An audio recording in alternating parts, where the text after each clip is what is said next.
اقبال کہندا کہ بہوں اے آب حیواں از دم خنجر طلب از دہان اژدہا کوثر طلب، اور سنگ اسود از در بت خانہ خواہ نافع مشک از سگ دیوانہ خواہ، سوز عشق از دانش حاضر مجوئے کیف حق راز این جام کافر مجوئے۔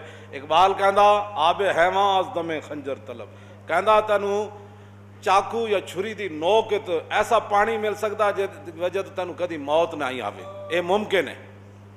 آب حیواں از دم خنجر طلب از دہان اژدہا کوثر طلب، کہنے لگا یہ ممکن ہے بڑا زہریلا سپ ہوئے تے او دے منہ وچ تینوں میٹھا شربت مل جائے، اے بھی ممکن ہے۔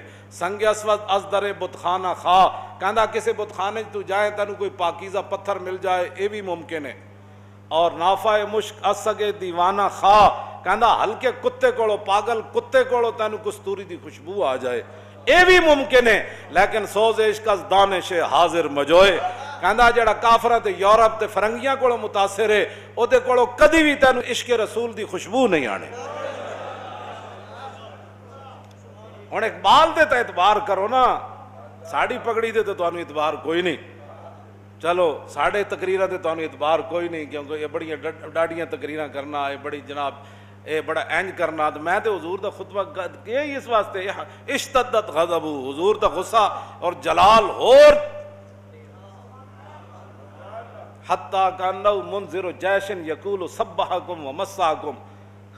جابر بن عبداللہ کہتے ہیں حضور تقریر اینج فرماندے سن جس طرح کہ صبح کوئی لشکر آیا یا شامی آیا، حملہ آور ہویا تو دسو دی واسطے پھر بندہ کس طریقے نال گفتگو فرمائے گا۔ تو پھر میرے آقا فرماندے سن بعثت انا وساعتک ہاتین یقرن بین اصبعیہ السبابۃ والوسطی، رسول اللہ فرماندے سن کہ میں اور قیامت ایسے ہے، این کر کے حضور اے انگلی جڑی شہادت والی انہوں دے نال والی نو ملا کے یقرن بین اصبع السبابۃ والوسطی، حضور اے اس سبابت انہوں نال ملا کے حضور اے دونوں نو ملا کے فرماندے سن میں اور قیامت ایسے ہے۔ جب حضور نے فرما دیا میں اور قیامت ایسے ہے تو درمیان میں تو حضور نے کوئی جگہ چھوڑی نہیں، کوئی سائنس آئے گی۔ اور حضور نے فرمایا وَيَقُولُ أَمَّا بَعْدُ فَإِنَّ أَصْدَقَ الْحَدِيثِ كِتَابُ اللَّهِ وَخَيْرَ الْهَدْيِ هَدْيُ مُحَمَّدٍ وَشَرَّ الْأُمُورِ مُحْدَثَاتُهَا وَكُلُّ بِدْعَةٍ ضَلَالَةٌ۔ میرے آقا فرمان سنو، سب سے سچی بات اللہ کا قرآن ہے، اور قیامت تک جو ہدایت ہے وہ میرا دین ہی ہے۔ وَخَيْرَ الْهَدْيِ هَدْيُ مُحَمَّدٍ، میں جو تمہیں دین دے کر جا رہا ہوں قیامت تک میری امت کے لیے ہدایت کا ایک ہی راستہ میں دے کر جا رہا ہوں۔ کوئی دجال بعد میں کسی قسم کے کوئی دعوے کرے، حضور نے راستے بند فرما دیے، حضور نے اشارے سے بھی راستے سارے بند فرما دیے، اور میں ایسے میں اور قیامت وقفہ ہوتا تو پھر ممکن ہے کوئی اور دجال داخل ہونے کی کوشش کرتا، جی کہ نہیں جی وہ درمیان میں وہ جگہ جو خالی ہے تو میں پر کرنے آیا ہوں۔ میں کہا دجالا اب حضور یہ راستے بند کر گئے، حضور ہی خاتم النبیین ہے۔ ہاں ہاں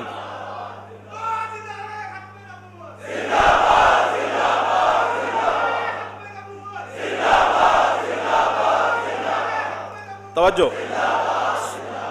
ثم یقول انا اولا بکل مومن من نفسی۔ سنو اے مسلمانوں، ہمیں کسی کی پریشانی ہے، فرمایا سنو حضور نے کیا فرمایا، فرمایا انا اولا بکل مومن من نفسی ہی، یہ نہیں فرمایا مولوی پیر صوفی اور حافظ قاری، حضور نے مومن کا لفظ فرمایا، فرمایا ہر مومن جو ہے اس کی جان سے میں زیادہ قریب ہوں اس کی۔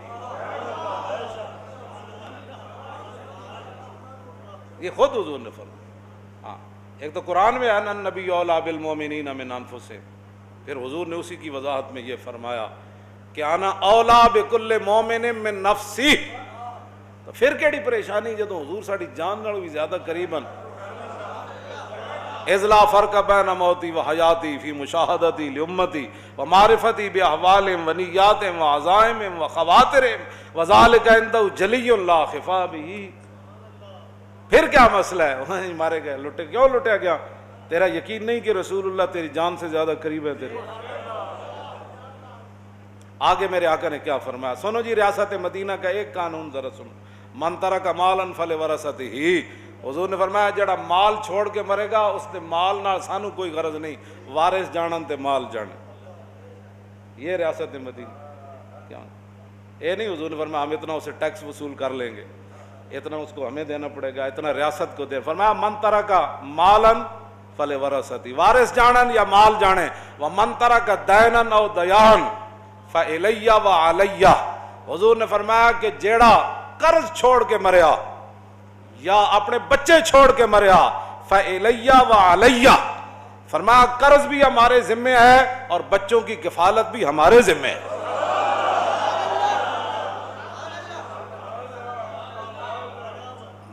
یہ میرے آقا کا اپنے فرامین ہے.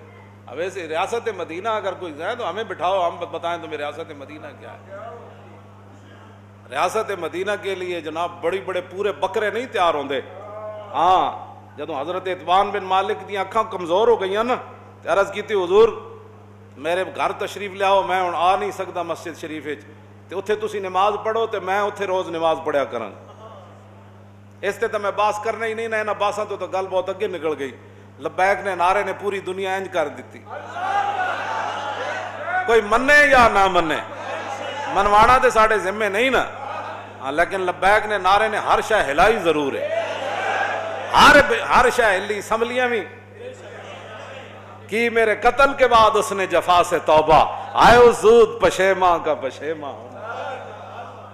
یہ کیا، ہم تو یہ چاہتے تھے، ہم سے بڑی کوئی اعزاز ہے کہ ہم حضور کے ممبر شریف اور حضور کے مصلی کی باتیں کرتے ہیں اور یہاں ہم کھڑے ہیں. ہمارے عام کہتے ہیں کہ دین کی بات کرو. ہاں جی اسی کوئی جلے ہوں جڑا دین دی گل کرے گا اسی وہ بارے کوئی گل کر دئیے، نہ اسی نہیں گل کرتے، ساڑھا یہ مزاج ہی کوئی نہیں. ہاں جدوں اسی تو کہتے ہیں ہون جناب تو بھی یاد آئے گا، بہت اچھی بات ہے، چلو کسی کی وجہ سے آیا تو صحیح،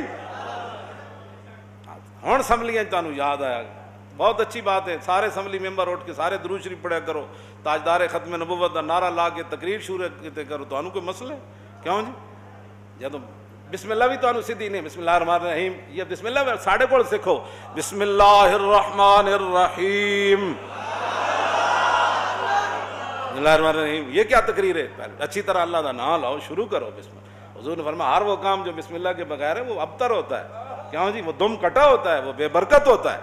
اللہ کا نام بڑی دلیری سے اور بڑی محبت سے لو، بسم اللہ الرحمن الرحیم. وقت ہے نال ضائع نہیں نہ ہوتا، ہاں جناب وقت نہیں ضائع ہوتا. میرے آقا و مولا حضور پر نور شافع یوم النشور صلی اللہ تعالی علیہ وآلہ وبارک. دسو جی جتھے اے نظام ہوئے کہ مال وارثاں دا ہوئے تے قرض ریاست ادا کرے تے بچیاں دی پرورش بھی ریاست کرے.